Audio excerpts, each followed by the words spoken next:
Buenos días a todos. Estamos hoy con la doctora Paola Andrea Baroni, a quien mucho agradecemos haber aceptado nuestra invitación para ser parte del ciclo de charlas regalada. Paola es doctora en Relaciones Internacionales por la Universidad Nacional de Rosario, se especializa en Historia Universal, Política Internacional, India, China y el Sudeste Asiático. Ha sido directora de la carrera de Relaciones Internacionales, Ciencia Política y Sociología de la Universidad Empresarial Siglo XXI en la provincia de Córdoba, Argentina, desde febrero del año 2008 hasta diciembre de 2014. Es también docente universitaria, al mismo tiempo que docente de nivel medio, cumpliendo además funciones como investigadora en la misma universidad, a cargo del área de internacionalización. Es además miembro de un proyecto que le interesa destacar, que es el proyecto de investigación Política Exterior y Vinculaciones Comerciales de Argentina con el Sudeste de Asia, China e India entre 2007 y la actualidad, que es dirigido por otra colega también de Córdoba, la doctora María Florencia Rubiolo. Muchísimas gracias, Paola. Te escuchamos sobre América Latina e India, realidad, potencialidades y limitantes para la profundización de los vínculos. Muchas gracias. No, gracias a vos, Mía, por la invitación. Bueno, el objetivo es dar una caracterización generalizada, más bien general, de los vínculos entre América Latina e India, haciendo hincapié o esbozando en aquellas potencialidades y limitantes que existen para la profundización de los vínculos. En el caso para contextualizarnos, podemos hablar que Asia ha adquirido o está adquiriendo una posición estratégica en el sistema internacional, y lo que se observa es una transición del centro del poder del Atlántico hacia el Pacífico, con un concepto clave que está vinculado con los estados emergentes o reemergentes, en el caso de China. Y ahí es donde ubicamos a India. India es el segundo país más poblado del mundo, tiene una gran diversidad cultural y religiosa en un contexto democrático, es una economía dinámica, el cuarto poder militar, y tiene un activo rol multilateral, buscando un sistema internacional más justo y equitativo, sobre todo lo que tenga que ver en el ámbito del desarrollo de los estados y el económico. El mayor ímpetu de las relaciones con América Latina se observa a partir de mediados de la década de 1990, cuando India empieza una serie de reformas económicas y apertura comercial, debido a que su economía se estaba estancando y estaba ingresando en una crisis económica. Esto lleva también a un rediseño de su política exterior. La política exterior desde la independencia se caracterizó por buscar la autonomía a nivel económico, la autonomía autosuficiente, la reducción de la pobreza a través de una estrategia socialista con intervención estatal, buscando desarrollar la industria pesada, la estrategia de sustitución de importaciones y un control financiero. Sin embargo, los resultados de esta estrategia fue de un bajo crecimiento y baja productividad debido al excesivo control estatal, tanto en la producción, sobre las inversiones, sobre las finanzas y el comercio. A esta situación se le suman las repercusiones que tuvo la Guerra del Golfo para la economía de la India, altamente dependiente de la importación de hidrocarburos, y la caída de la Unión Soviética, que fue uno de sus principales socios, no solamente comerciales, sino también proveedor a nivel de defensa. Entonces, esta característica de una economía cerrada al comercio exterior y a la inversión extranjera llevó a la necesidad de establecer reformas finalizadas sobre todo en la Guerra Fría. ¿En qué constituyeron estas acciones? En una profundización y una intensificación del proceso de liberalización y apertura económica que había comenzado en la década anterior, ¿sí? En la década del 80. El sector más favorecido fue el sector de la informática y las telecomunicaciones, buscando traer inversión extranjera. Esto, por supuesto, que también llevó a una reformulación de la política exterior y comercial ante la necesidad de buscar nuevos socios y nuevos inversores que pudieran contribuir con el objetivo del crecimiento económico y el desarrollo del país. Los principales socios que se buscaron en este momento fue Asia, que es su zona, y Medio Oriente, sobre todo por la dependencia del petróleo. La diplomacia económica se convirtió en una herramienta esencial dentro de este objetivo. La idea era atraer inversiones extranjeras, para que trabajar en proyectos de infraestructura, desarrollar o apostar al derecho a la propiedad intelectual, establecer joint ventures y todo tipo de acciones y empresas que permitieran garantizar la seguridad energética y la seguridad alimentaria. En este sentido, el resultado de todas estas acciones fue en un corto periodo de tiempo, poco más de una década, de un fuerte crecimiento económico, de una fuerte reducción de la pobreza, de una mejora en la mayor cantidad de índices de desarrollo humano y un crecimiento en casi todos los sectores de la economía. Este resultado positivo y alentador proveyó a India del peso necesario para llevar a cabo su política exterior. Y acá es cuando hablamos de conceptos de potencia media emergente, es decir, un Estado que tiene las capacidades materiales y inmateriales para y proyectar su influencia a nivel regional y global. ¿Cuáles son estas capacidades materiales? Además del desarrollo económico, del crecimiento económico, lo ha constituido su poder militar, su poder nuclear, el desarrollo de tecnología de punta. Y en cuanto a sus capacidades inmateriales, tiene que ver con los ideales que proyecta el bien en el mundo, que son el principio de no alineamiento, la no injerencia en los asuntos internos, la visión sur-sur, la cooperación internacional, ¿no? Entonces, estas capacidades lo han ayudado a ejercer y trascender las barreras geográficas. La política exterior en India está armada de acuerdo a círculos concéntricos, ¿no? En el primer lugar encontramos el vecindario inmediato, que es hacia el sur, donde busca establecer su primacía y evitar la injerencia de otras potencias. El vecindario extendido, sudeste de Asia, este de Asia, Medio Oriente, el Océano Índico, donde busca incrementar su presencia y balancear la influencia de otras potencias, sobre todo de China. Y por último está el resto del mundo, la Unión Europea, África, América Latina. Aunque es el círculo más alejado, en realidad tiene una agenda prioritaria, que es su vínculo con Estados Unidos, Rusia y la Unión Europea. De esto que observamos, entonces, es posible sacar como una primera conclusión la poca relevancia que ha tenido América Latina en la agenda externa de India, excepto el caso de Brasil, que vamos a detallar un poquito más adelante. Entonces, el siglo XXI, con los cambios trascendentales que se dan a nivel de seguridad, el alejamiento de Estados Unidos de muchas partes del mundo, su concentración más en temas internos, su eje en la seguridad internacional a partir de los atentados, lleva a India la necesidad de reformular, ¿no?, sus estrategias diplomáticas.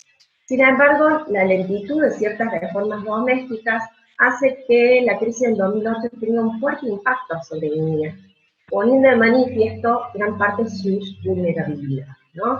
Entonces, la llegada de Modi al poder en 2014 cambia un poco la visión y la acción por parte de India, algo que era altamente cuestionado por muchos académicos y políticos, diciendo que India como carecía de esta voluntad de convertirse en esta potencia emergente. Modi va a plantear un fuerte impulso a la política exterior, en la cual va a pasar de la retórica a la acción, que se dice, ¿no? Entonces va a acentuar la dimensión cultural del poder blando, que se va a observar en el uso del yoga, o la diplomacia, es decir, un mundo en la era digital y un país como India fuertemente volcado hacia ese tipo de servicios, era necesario colocar a India también en ese ámbito de la diplomacia, ¿no? Todos estos elementos fueron incorporando en la agenda externa de India. Cuando observamos un poco la historia de las vinculaciones de India entre América Latina, vemos que desde la independencia de India hasta entrado el siglo XXI hay una escasez de vinculaciones históricas.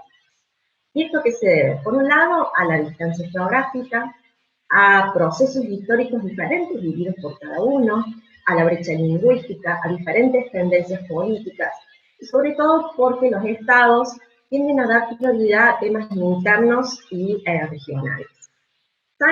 Barón Sani identifica tres etapas de las vinculaciones entre India y América Latina. La primera, que se llama de conocimiento a la distancia, que es hasta la década del 60, donde se da la apertura de las embajadas, el establecimiento de relaciones diplomáticas y algunos contactos en los primeros ámbitos multilaterales. La segunda, que se llama solidaridad retórica, que es a mediados de la década del 90, que es en plena Guerra Fría, donde se dan las primeras visitas de Estado, y sobre todo donde lo multilateral toma, o los vínculos multilaterales toma un fuerte impulso. Y la última, de compromiso estratégico, que vincula hasta la actualidad, que coincide con la emergencia de India como un actor global, ¿no?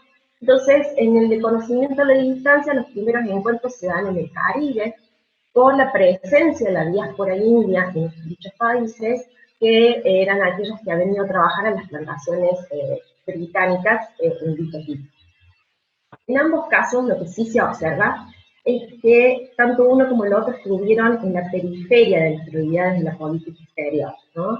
Tanto América Latina respecto a India como India respecto a América Latina. Sin embargo, sí se observó una mayor vinculación con algunos países en algunos momentos en los asuntos multilaterales. Sin embargo, la Guerra Fría puso a América Latina bajo la esfera de influencia de los Estados Unidos, un continente sumido en conflictos políticos, en problemas económicos, fuertemente militarizado, por lo cual las agendas también tendieron a ser un poco diferentes dentro de tanto de Naciones Unidas como en el movimiento de países no alineados. Entonces, a pesar de que se encuentran momentos en conjunto, de posiciones, etcétera, sí, una de las cuestiones que se observa es que fueron más bien esporádicos. La principal expresión del vínculo, históricamente y desde la actualidad, es la comercial. Sin embargo, hasta la década del 80 estuvo limitado por ser economías similares, es decir, productoras de recursos naturales y materias primas, con industrias asociadas a esos sectores, es decir, economía sur-sur. Además de esto, se sumaba que existía una brecha tecnológica a favor de Argentina, México y Brasil, por ejemplo, y que la región latinoamericana estaba inmersa en procesos de integración regional, como la ALAD y la ALAC, que también se convertían en un obstáculo para el impulso de los vínculos hacia terceros estados, ¿no? Entonces, esta situación llevó a que los vínculos fueran escasos y temporales. A su vez, el principal producto de comercio que exportaba India a América Latina eran las manufacturas de yute, muy vinculadas a la producción agropecuaria, constituían más del 90%. Después había lacas o parafinas, y en el caso digamos, tanto de América Latina como de India, el comercio entre ambos no superaba el 1% en ese momento, con lo cual seguimos viendo que el impacto es enorme. Otro tema que destaca Sani respecto al vínculo entre India y América Latina es que la concepción latinoamericana de tercermundismo o desarrollo no estaba tanto vinculada con desafiar los valores occidentales, sino con mejorar el posicionamiento latinoamericano dentro del occidente. Entonces también eso hacía que, salvo algunos casos, algunos países como Cuba o México en un periodo histórico, la mayoría no encuentra esos valores comunes en los foros multilaterales. Yo planteé entonces al principio que la excepción ha sido Brasil, y en este caso las políticas indias hacia países individuales no han mostrado una variación significativa hasta la actualidad. Y esto está adjudicado a que India tiene una percepción de América Latina como una región más o menos homogénea a nivel político, económico y social, y que no tiene en cuenta la complejidad del continente en estas dimensiones. Entonces, una visión un poco más superficial y limitada. Según Sani, los intereses de India en la región se pueden sintetizar en cuatro. Primero, que como potencia emergente busca, o con aspiraciones globales, por supuesto, busca contar con una mayor presencia en diferentes partes del mundo. Y por lo tanto, tiene que también estar presente en América Latina. Segundo, la comunión de intereses con los países de la región, observada en el ámbito multilateral, sobre todo lo que tiene que ver con el tema del desarrollo y el ámbito económico. Después tiene que buscar acercar posiciones a China, que es su gran competidor, Y por último, el rol de la región en la seguridad energética y alimentaria de India, ¿no? Esto es lo que ha hecho que la diplomacia económica sea uno de los puntos más fuertes de la política exterior de India hacia la región.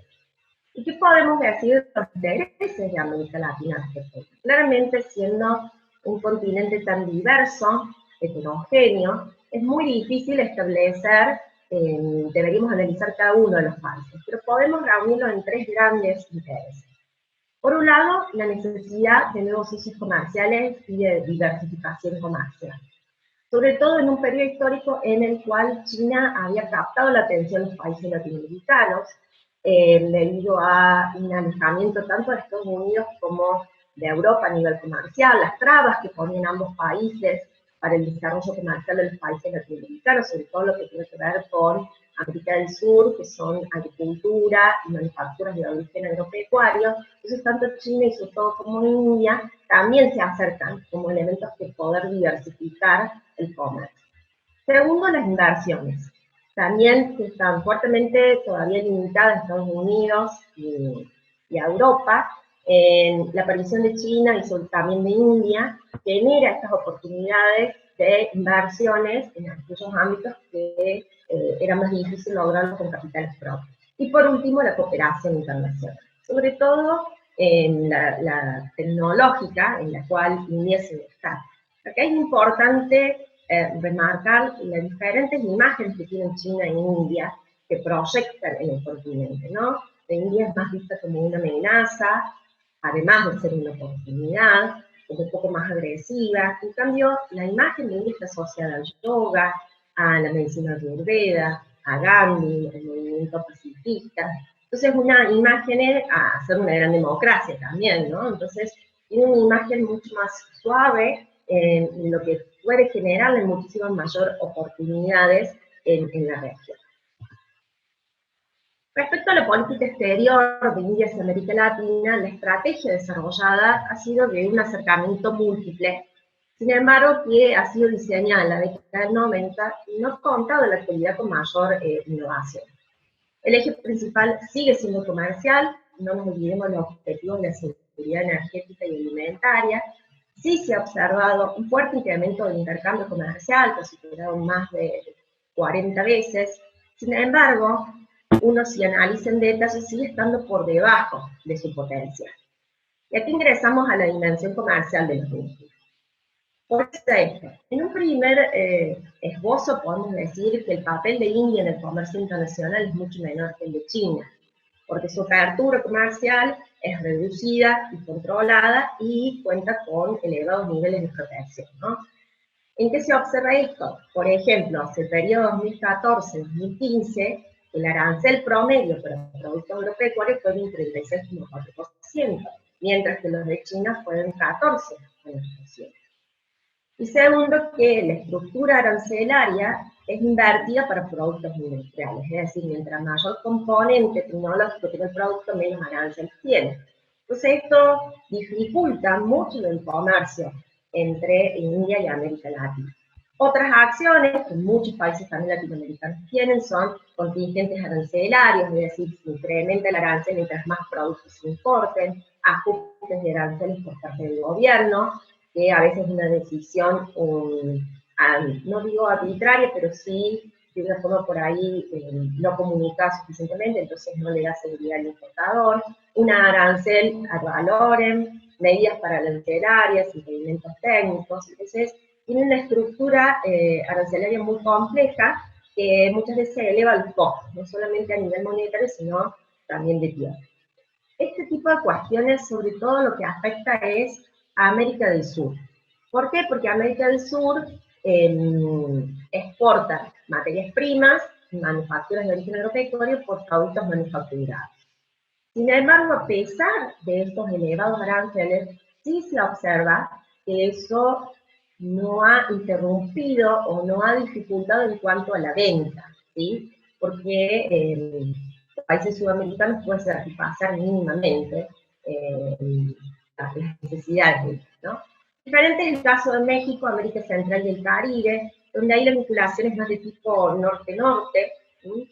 en donde no solamente existe una competencia respecto a algunos productos manufacturados industriales, como son los textiles, las autopartes, la electrónica, sino también productos del sector primario, en los cuales necesita India, sobre todo que tiene que ver con los hidrocarburos, ¿no? Y otro elemento que se destaca respecto al Caribe y a algunos países de América Central es que hablan inglés, ¿no? Que también permite unir. Aquí lo que presento es algunos datos generales para que podamos comprender el vínculo comercial, ¿no? La participación de América Latina en el total de comercio de India ha ido, como vemos, disminuyendo. Las exportaciones y las importaciones de India también se observa una disminución. La participación de India en el comercio total de América Latina también ha ido disminuyendo. Y lo que se observa de estos datos es una balanza comercial deficitaria de India con sus principales, sobre todo, socios. Vemos aquí que el número de socios en los últimos, algunos van variando según los años, está altamente concentrado en pocos países, es decir, un continente de más 40 territorios y países, solamente se enfocan más o menos en 10. ¿Cuáles son las causas de esta disminución o de estos datos, ¿no?, que observamos de esta realidad comercial?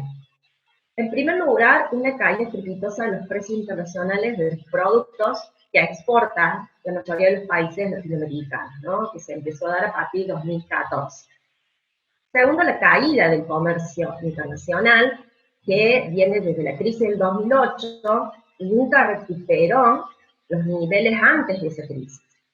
Luego, un proceso de recesión en muchas de las economías de la región latinoamericana y un alto nivel de diversificación de proveedores por parte de India, no solo a través de sus vecinos en la región asiática, sino también de África y en el Medio Oriente. Entonces, eso ha hecho que a nivel comercial se observen estas características.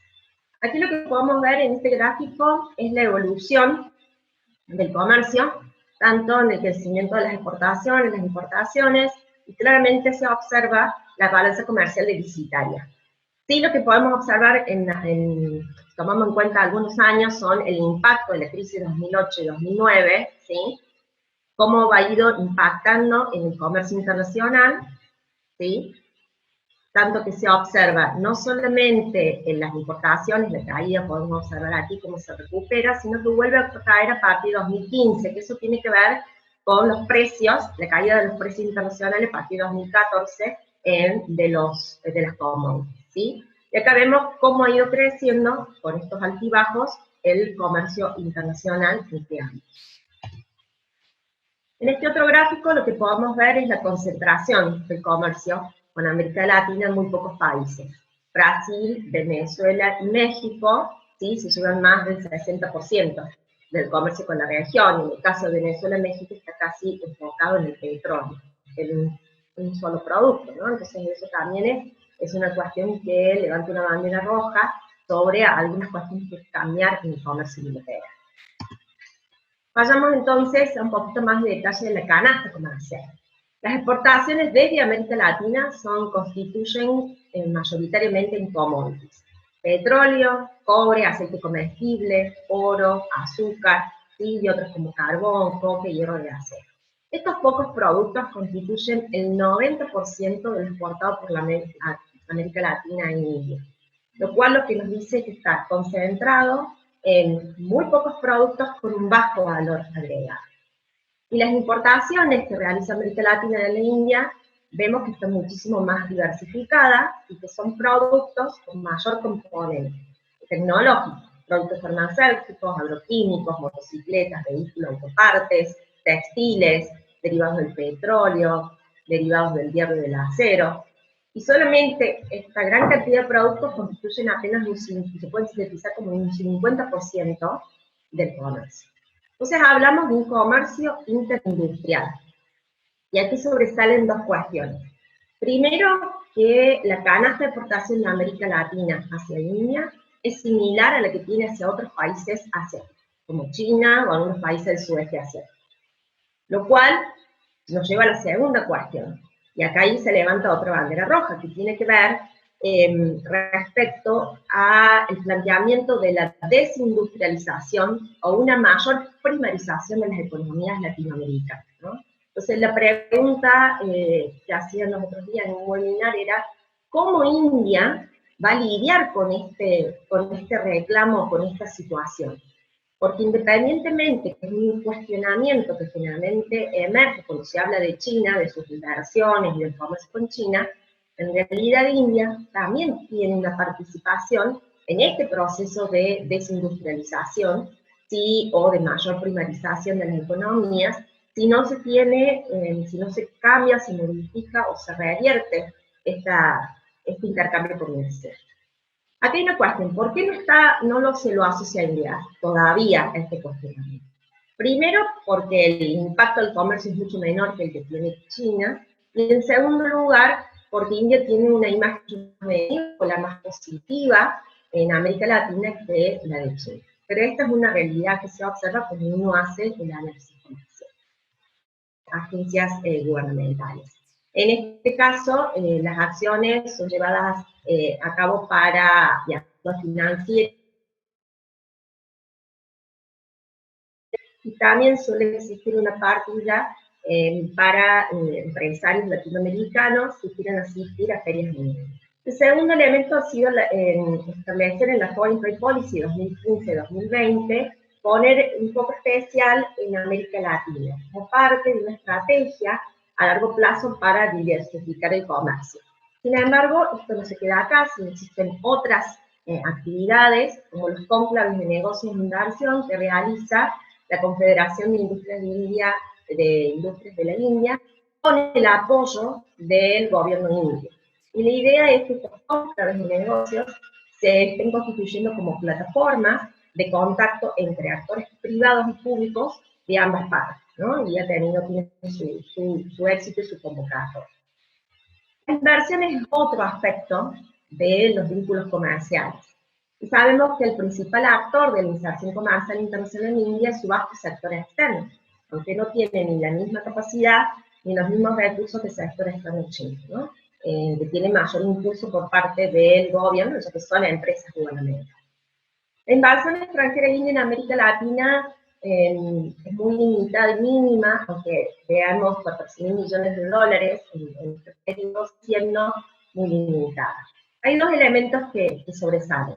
Por un lado, que los principales destinos están muy concentrados, en algunos de ellos son paraísos fiscales, aunque luego de ahí van hacia inversiones locales, y que los principales sectores en los cuales se invierten tienen un efecto positivo sobre la región, a diferencia de las inversiones chinas. ¿Por qué? Porque no son solamente extractivos, como son los recursos naturales o los hidrocarburos, sino que invierte en el sector farmacéutico, autopartistas, tecnología de la información y sus servicios, agroquímicos, y esto lo que permite a la región es el desarrollo de una mano de obra calificada y sobre todo el acceso a tecnología o a conocimiento a través de la transferencia del know-how. Entonces este es un elemento importante a destacar en el vínculo entre ambos. Respecto a las inversiones extranjeras de América Latina en India son mínimas, escasas. El mayor inversor es México, porque existen muy pocas multilatinas, que se llaman, ¿no? Generalmente las empresas latinoamericanas tienden a hacer joint ventures o buscar socios locales para llevar a cabo negocios.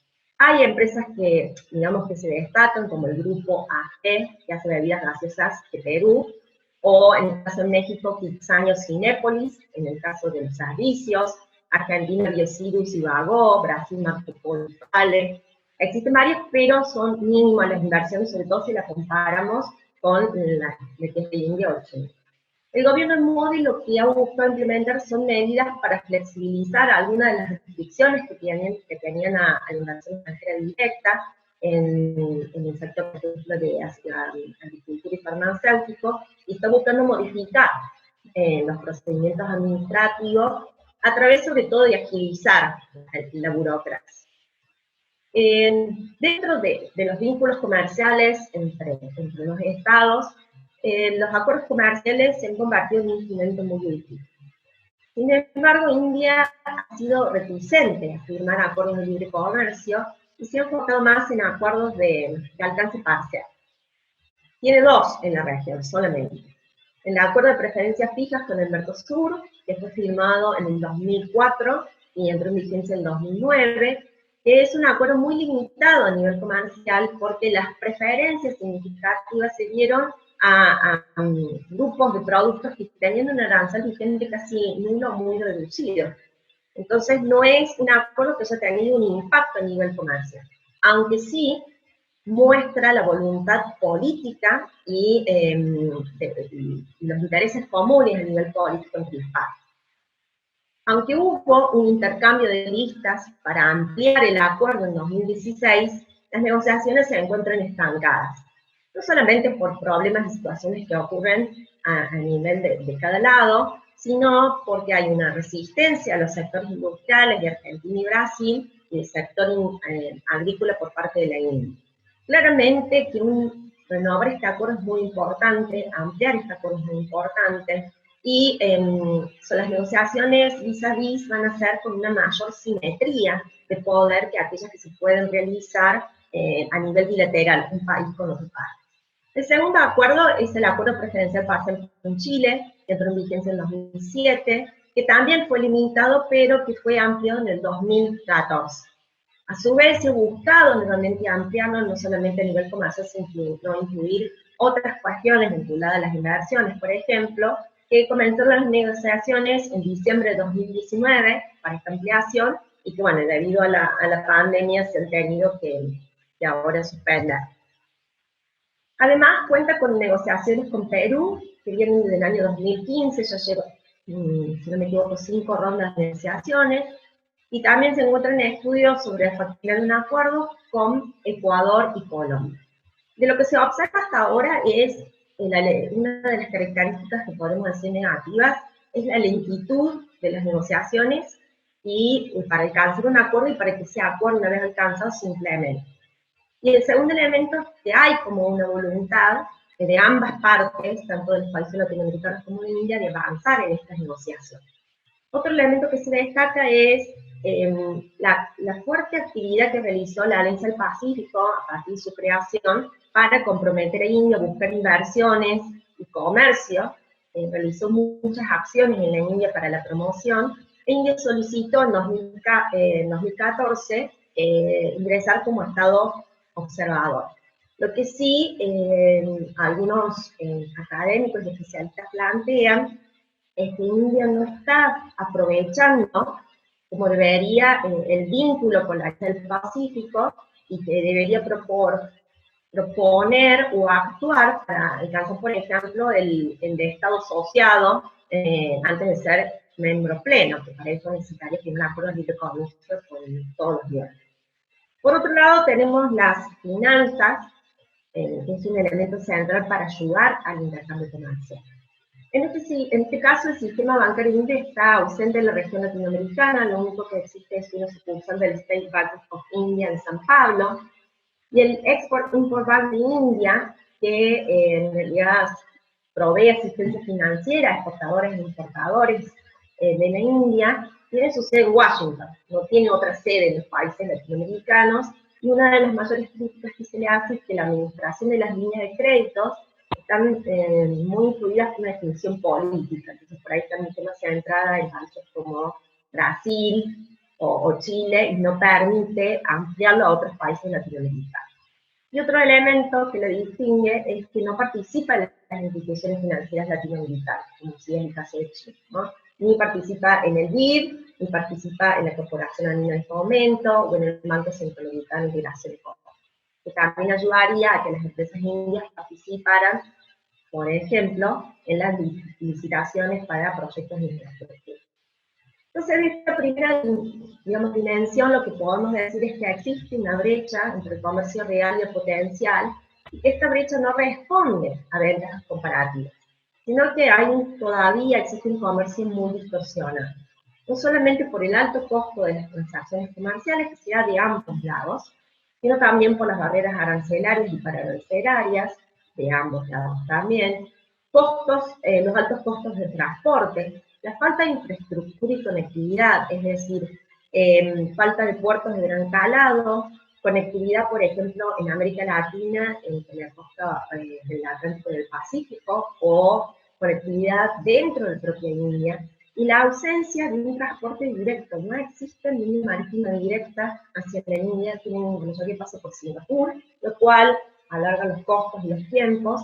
No existen líneas aéreas que conecten directamente con ellos. Entonces, este tipo de cuestiones son las que también dificultan la profundización de los vínculos a nivel comercial. Respecto a la dimensión política, ha habido claramente esfuerzos por desarrollar las vinculaciones.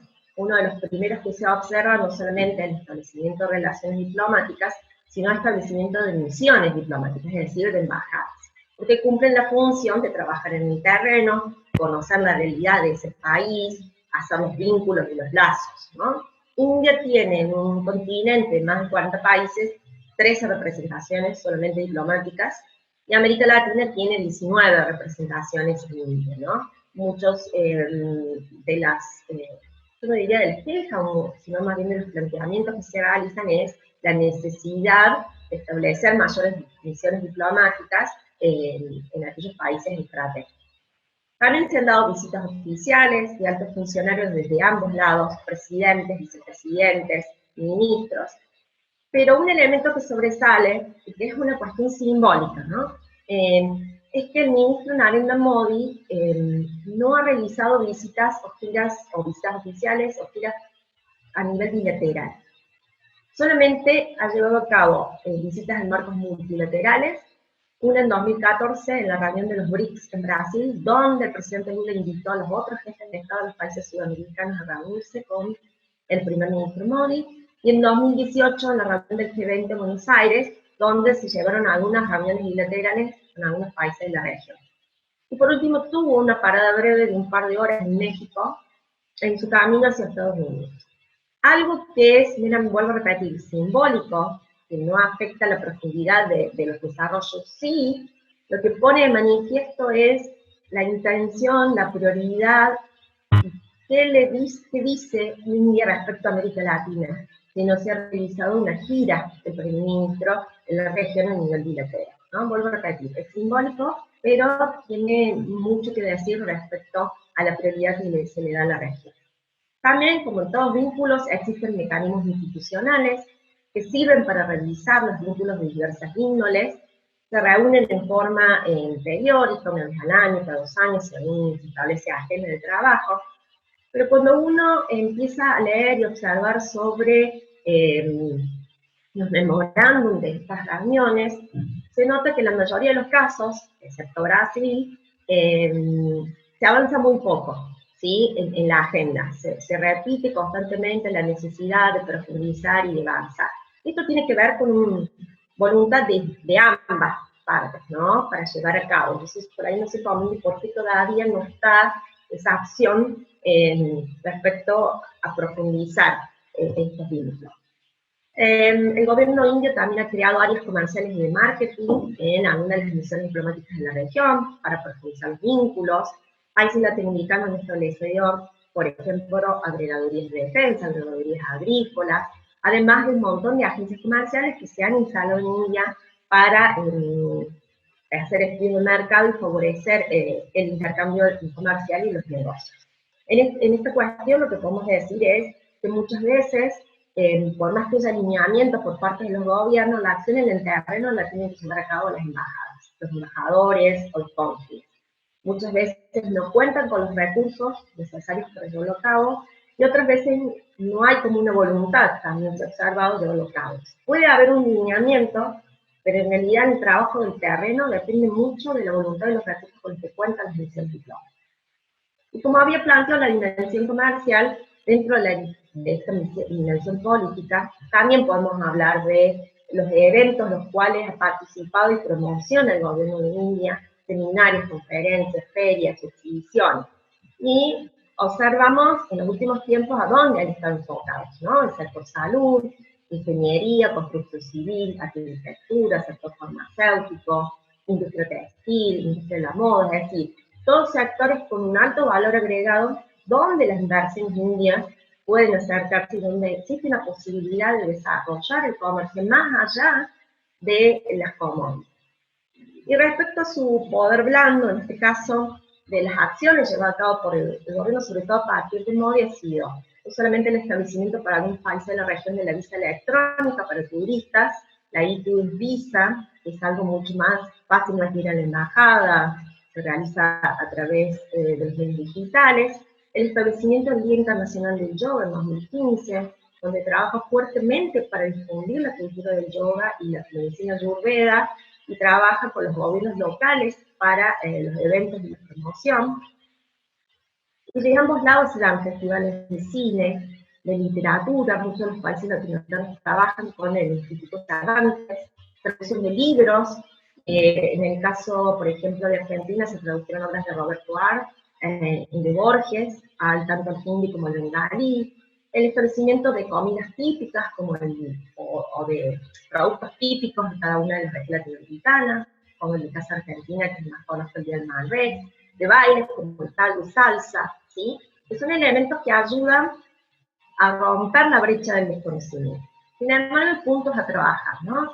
Primero, la promoción de la industria cinematográfica. A pesar de que conocemos y se habla mucho de Bollywood, salvo el caso de Brasil y algo de Colombia, el resto de los países latinoamericanos no tienen mucho acceso a lo que es Bollywood o cultura. Una falta de interacciones académicas, muy limitados los acuerdos, muy limitados los intercambios tanto de profesores como alumnos, y hay mucho cuestionamiento respecto a la existencia de los programas y las becas técnicas y culturales que ofrece IDEA, y de lo que ofrecen los países latinoamericanos, ¿no?, hacia extranjeros. Entonces son temas de la parte cultural que deberían profundizarse. Otro elemento es la cooperación internacional, muy importante en la actualidad y es un estandarte de la política exterior india, ¿no? La ayuda oficial del desarrollo de India puede ser financiera, no financiera, de asistencia técnica o asistencia comercial. En la región es casi inexistente, menos del 1% de la ayuda oficial al desarrollo de India se dirige hacia la región. Y por otro lado, aunque este no es el único forma, tenemos acuerdos de diversas temáticas: tecnología de la información, educación, reducción de la pobreza, cooperación antártica, donde no es solamente India la que presta o coopera, sino también los países latinoamericanos. Sin embargo, cuando uno se pone a observar nuevamente qué pasa con esos acuerdos, uno ve que la mayoría de los casos no se llevan a acciones o las acciones han sido muy limitadas. Por ejemplo, la cooperación nuclear, un acuerdo firmado en 2009 entre Argentina y la India, una de las primeras acciones y reuniones se realizó en el año 2019, es decir, 10 años después. Y como esto pasa, vale, por supuesto que esto tiene que ver con la voluntad y la acción de ambas partes. Y por último, podemos hablar de la participación de India en ámbitos regionales, como ha sido reuniones que han mantenido de ministros y una delegación india con SICA, y otra con la CELAC.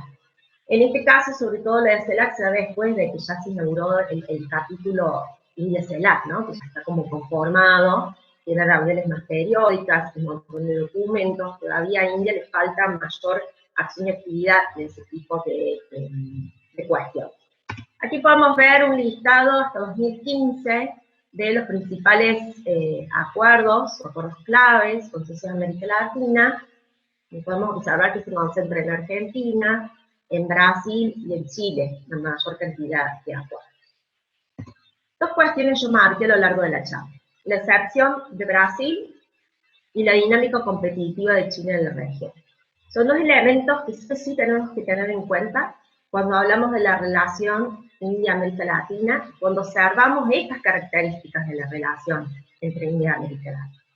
En el caso de Brasil, ¿por qué le decimos la excepción? Primero porque se llegó a una identificación de intereses comunes debido a determinadas semejanzas, como son la expansión del territorio, que ambos cuentan con poblaciones multirraciales y multirreligiosas, la variedad de recursos que tienen. Entonces, este marco de potencias emergentes, con un mayor rol tanto regional como global, llevaron a esta identificación de intereses comunes. Esto llevó a una multiplicación de los contactos de alto nivel. Las visitas son mucho más frecuentes y mayor cantidad comparado con otros países de la región. La identificación no solamente de oportunidades, sino también de oportunidades de cooperación, una intensificación de los negocios. Es decir, se llegó se ha ido generando una agenda altamente diversificada, no meramente lo comercial, aunque sigue siendo lo principal, lo que llevó hacia 2006 la firma de una asociación estratégica, uno de los pocos países de la América Latina con el que tiene.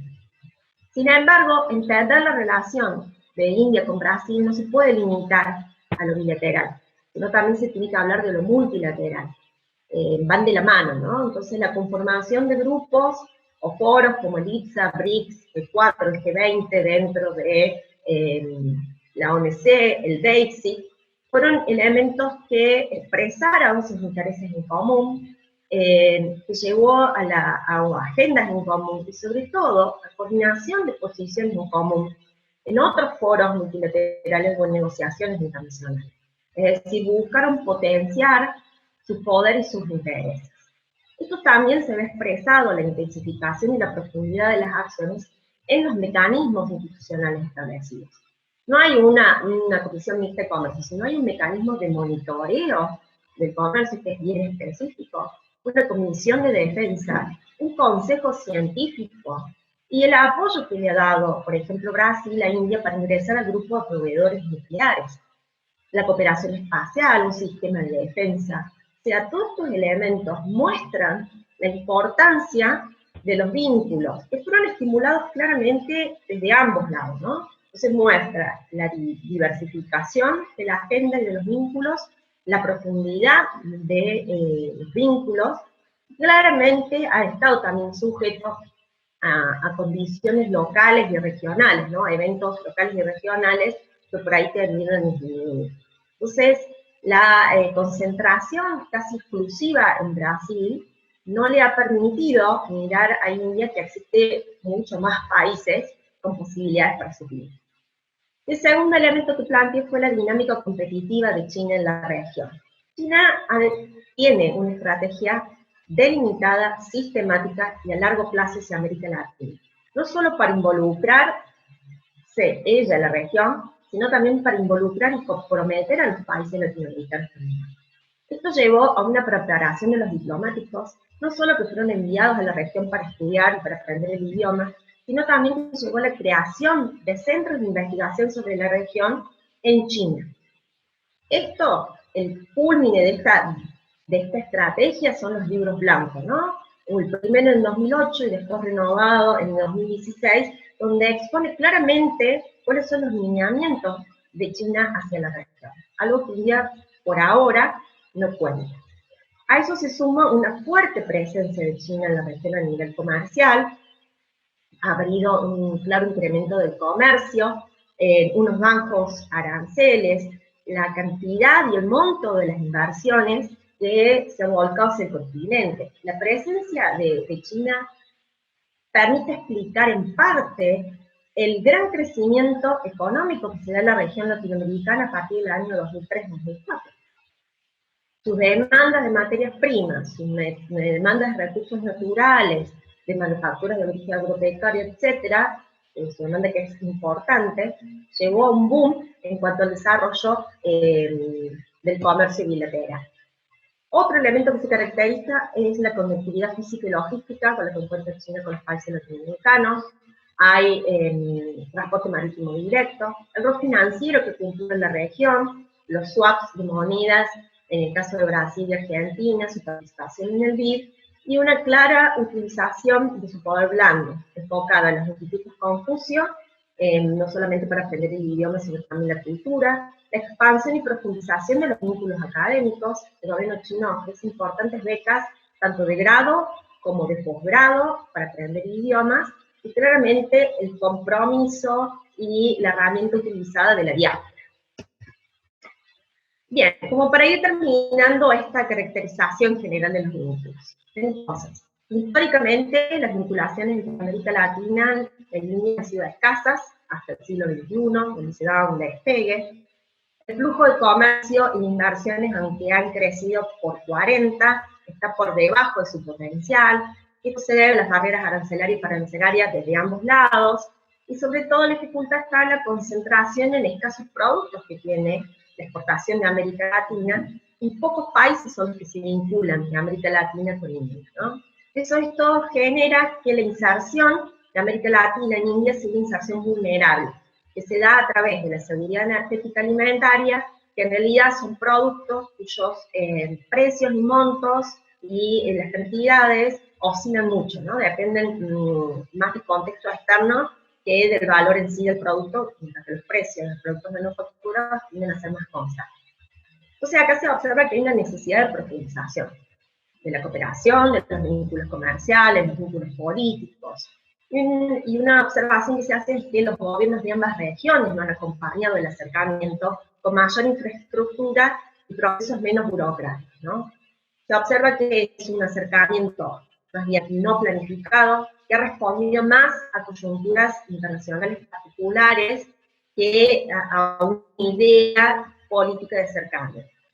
Gangopadaya habla de parte de India como de una negligencia benigna, ¿no? Que no han aprovechado la situación, el impulso y la manifestación que ha tenido por parte de varios países latinoamericanos, Argentina, o por ejemplo, como dije, la Alianza del Pacífico, constantemente buscando motivar y comprometer a India en la región, y que India sigue pensando que el portavoz de la región es Brasil. En realidad la región es mucho más diversa, y que con el nuevo redescubrimiento de México, que se constituye en esta plataforma para ingresar al mercado norteamericano, estos dos grandes países terminan nublando la visión de India respecto al resto del continente.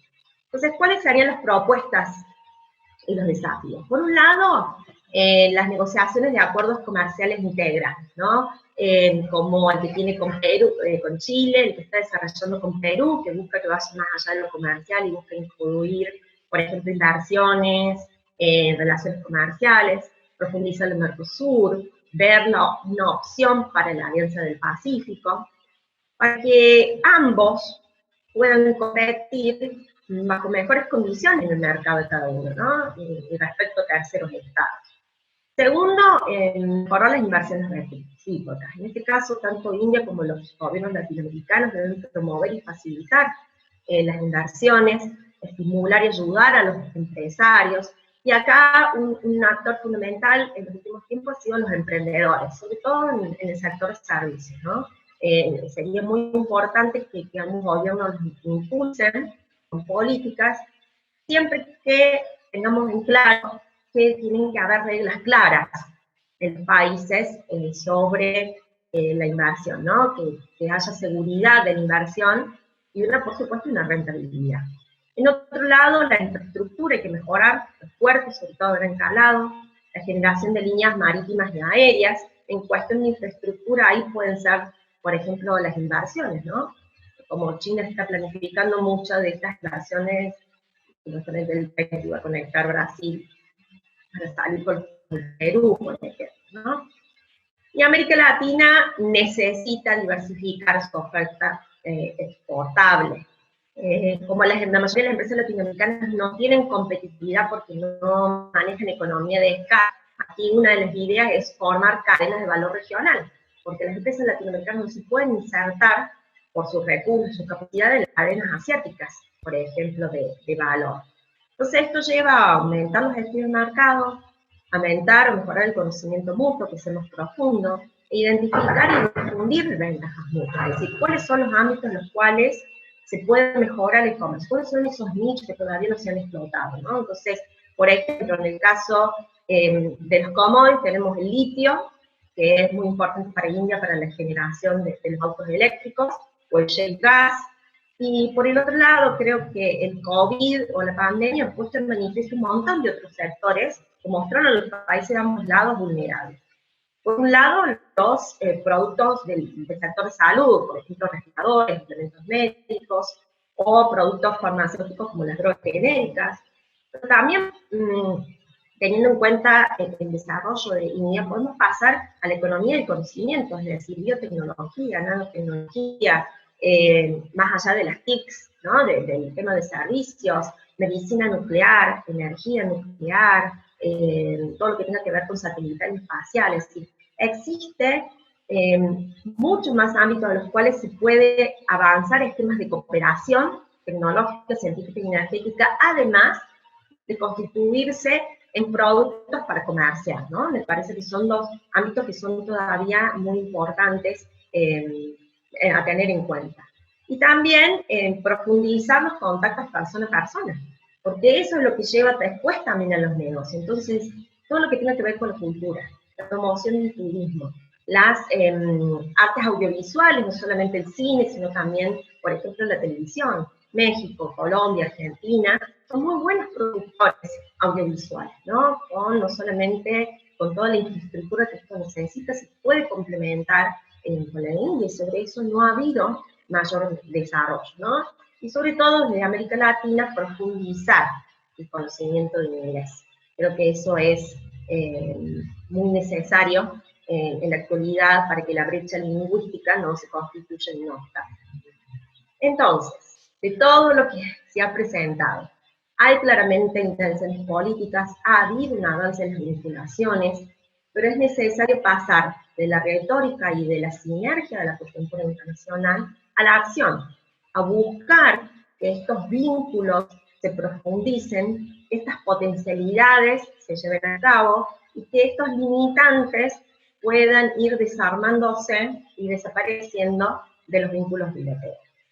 Bueno, esto sería todo. Muchísimas gracias por la atención y por haberme permitido participar en estas charlas de ALAD. Muchas gracias a vos, Paola, muy interesante, una muy buena situación de diagnóstico, ojalá que sea escuchado. Me parece que, claro, por razones obvias en la práctica, y vos de hecho lo describías, China ha recibido también mucha más atención, si se quiere, a lo largo de América Latina, entonces a lo mejor las gestiones están más embebidas, por así decirlo, de lo que son referencias concretas de China, pero creo que el gran desafío es precisamente avanzar acá, ¿no? En India y en el sudeste asiático, que todavía constituyen una deuda, sobre todo para las gestiones, y ojalá que una perspectiva de mayor articulación entre académicos y gestión. Ojalá que así sea. Sí, creo que es muy importante eso, ¿no? La articulación del sector público con el sector privado, del sector educativo con el sector gubernamental, se vuelve base esencial, porque creo que la brecha del conocimiento respecto a ambas regiones también tiene que ver con la falta de inclusión de estos temas en las agendas educativas. Entonces, muchas veces las gestiones gubernamentales están en el día a día, ¿no? En resolver las cuestiones más bien domésticas y diarias, y muchas veces las cancillerías no tienen el tiempo de ponerse, de dedicar personas que estudien, a que, digamos, amplíen su conocimiento, o las direcciones comerciales, o las agencias comerciales. Entonces me parece que es como, esa articulación me parece que permitiría como que se destapar como una venta que hay respecto a ese tema, es mucho más fácil en profundizar los vínculos que son ricos de por sí. Uno como que tiene que escarbar para encontrar, y ya existen vínculos muy ricos. Pero como es todo, como que está un poquito acá, un poquito allá, y falta esa articulación que me parece súper esencial para avanzar en las vinculaciones con Asia de la mayoría de los países latinoamericanos. Así es, así es. Bueno, esperemos que tu charla contribuya en esa dirección, te volvemos a agradecer, ha sido sumamente interesante y esperamos además que no sea la última vez que te contemos acá. Muchísimas gracias. Sí, espero. No, gracias a vos, Lía, por invitarme.